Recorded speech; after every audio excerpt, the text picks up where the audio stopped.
ఈ బిజినెస్ ఏదైనా మీ ఊర్లో ప్రమోషన్ చేయాలంటే అది సుమన్ టీవీతోనే సాధ్యం. ఇప్పుడే సంప్రదించండి. సార్, నోట్లో నొప్పి వస్తే అది హార్ట్ అటాక్కి సంకేతం అని చెప్పేసి కొందరు అంటూ ఉన్నారు. ఇది ఎంతవరకు నిజం? ఇందులో ఏ మేరకు నిజాలు ఉన్నాయి?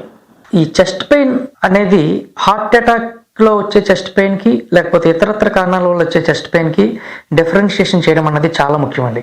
ఎందుకంటే చాలామంది ఇప్పుడు అంతర్జాలం ఇంటర్నెట్ అందరి చేతుల్లో ఉండడం చేత చాలామంది అడుగుతూ ఉంటారు, రైట్ సైడ్ వచ్చినా కూడా హార్ట్ పెయిన్ అవ్వచ్చు, chest related heart attack related pain అవ్వచ్చు, లేకపోతే రెండు స్కాప్లు అంటే రెండు భుజముల మధ్యలో ఇప్పుడు ఏదైతే మనకు బ్యాక్ పెయిన్ కూడా ఉంటే అది కూడా హార్ట్ అటాక్ సంకేతమా, లేకపోతే గ్యాస్ట్రైటిక్ పెయిన్ లా ఉండే ఎపిగాస్ట్రిక్ పెయిన్ కూడా హార్ట్ అటాక్ సంకేతమా.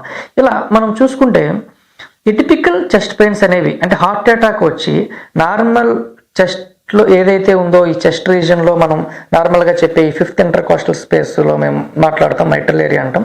ఈ ఏరియాలో ఇదైతే ఈ హార్ట్ ఎపెక్స్లో ఈ రిలేటెడ్ హార్ట్ పెయినే కాకుండా ఇతరత్ర ఏరియాస్లో కూడా అంటే ఇట్ కెన్ రేడియేట్. అంటే ఇప్పుడు మనకి జా నుంచి ఈ యొక్క అంబిలికస్ వరకు ఈ యొక్క హార్ట్ పెయిన్ అనేది రేడియేట్ అవ్వచ్చు. బట్ అలా హార్ట్ పెయినే అని చెప్పాలి అంటే దానికి రిస్క్ ఫ్యాక్టర్స్ ఉండాలండి.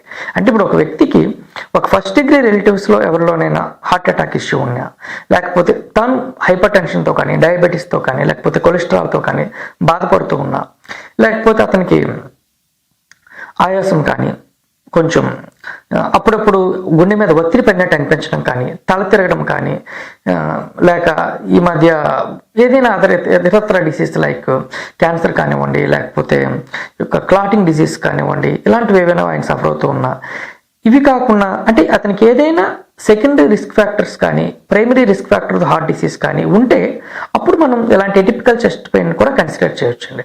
అలా కాకుండా నార్మల్ పర్సన్ వచ్చి నాకు ఇలా థ్రోట్లో పెయిన్ వచ్చింది కాబట్టి ఇది హార్ట్ అటాక్ సంకేతం అంటే వెరీ రేర్గా కొన్నిసార్లు జార్కి కూడా హార్ట్ అటాక్ సంబంధించిన పెయిన్ ఉంటుంది. బట్ అలా ఇది మనం కన్ఫర్మ్ చేసుకునే ముందు ఇప్పుడు నేను చెప్పిన జాగ్రత్తలన్నీ చెప్పినవన్నీ కూడా ఆ పేషెంట్లో ఉన్నాయా, ఆ పేషెంట్కి రిస్క్ ఫ్యాక్టర్స్ ఉన్నాయా, అతను ఆ ఏజ్ గ్రూప్లో ఉన్నారా, అతను ఈసీజీలో ఏమైనా మార్పులు ఉన్నాయా, లేకపోతే రీసెంట్ టీఎంటీ ఒకవేళ చేయించుకుంటే దాంట్లో ఏమైనా రిస్క్ ఉందా. సో ఎలాంటి risk analysis with internal medicine డాక్టర్తో కానీ కార్డియాలజిస్ట్ డాక్టర్తో కానీ డిస్కస్ చేయకుండా మనం వచ్చే ప్రతి పెయిన్ కూడా మన హార్ట్ అటాక్ పెయిన్లో అనుకోవడం అంటే మాత్రం అది తప్పని చెప్పొచ్చండి. But heart attack related pain can radiate jaw to umbilicus.